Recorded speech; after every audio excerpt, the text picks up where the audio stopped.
HDL20s.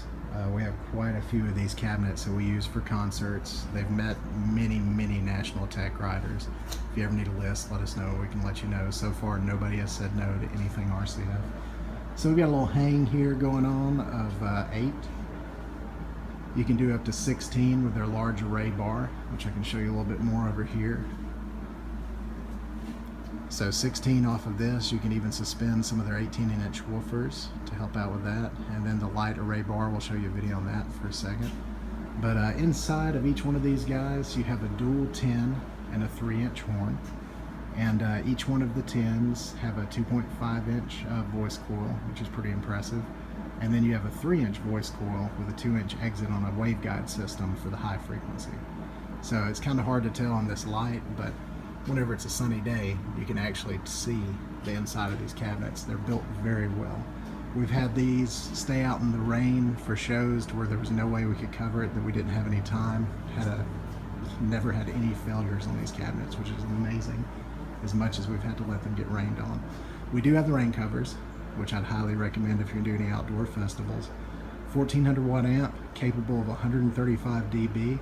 It's a 100 degree by 15 degree cabinet. That's how you can get so much horsepower out of these. If you're doing 8 aside, you can do a ton, especially when we've had to do 16 aside. It's been very impressive.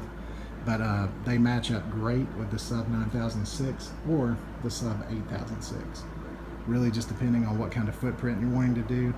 Both are very good subs, and very impressed with them. But HDL20s, we'll show you in a second, the Flybar. It's amazing how easy it is to use.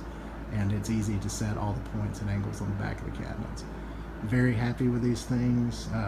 We've had 0 failures, as I've said, and we've sold realistically over 100 of these cabinets with no failures yet. So very happy with the RCF brand. If you guys ever need anything from RCF, let us know. Give us a call. Looking forward to it. So on the back of the HDL20s, you have quite a few different options. The biggest one is going to be your cluster size, and you have 2 through 3, 4 through 6, 7 through 9, and 10 through 16. The high curving option is if you're going to have an extreme curve at the bottom. Indoor-outdoor setting, which is really important. Whenever you're indoors, of course, put an indoor, and outdoor, unengage it to where it would be an outdoor setting.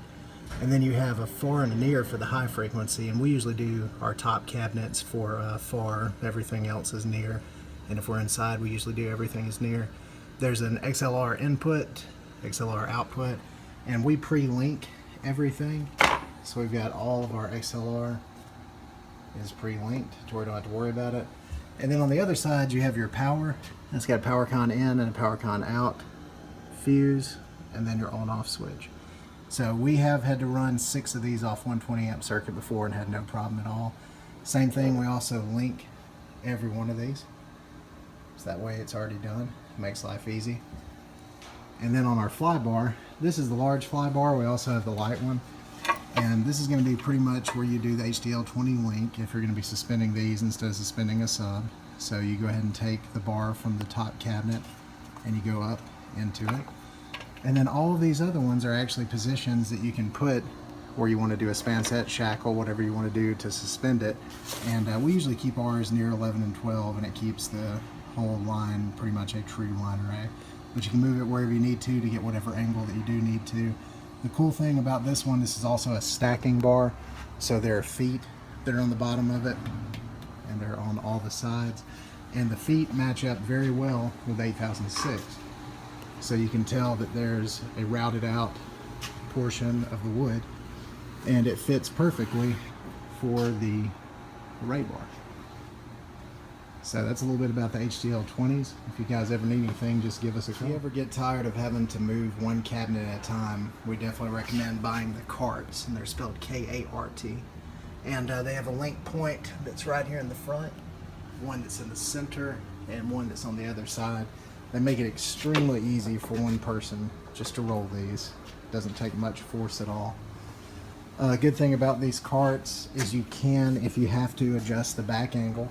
So you could actually leave them on the Karts and you could have these suspended either just a smidge downward or quite a bit at an upward angle for auditorium and pretty much stadiums. Take these off, you can just pull the pin in the back and just lift up a smidge and it just comes right out, and then we repin it back in the cabinet.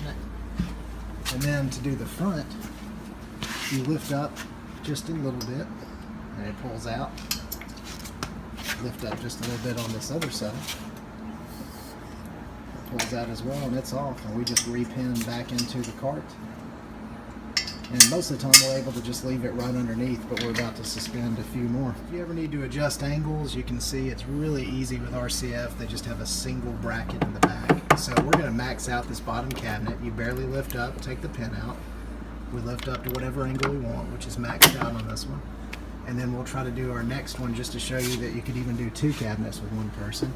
And we're going to go to, let's go ahead and do 8 degrees. Drop the pin, doesn't make it that bad.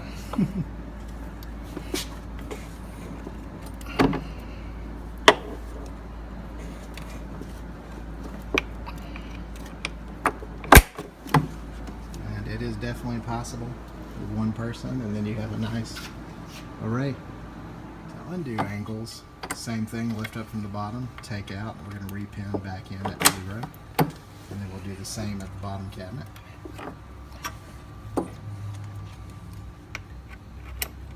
And if you have all cabinets pinned in at 0 degrees, it's a straight linear line, and then you can put the cart under it and everything is great.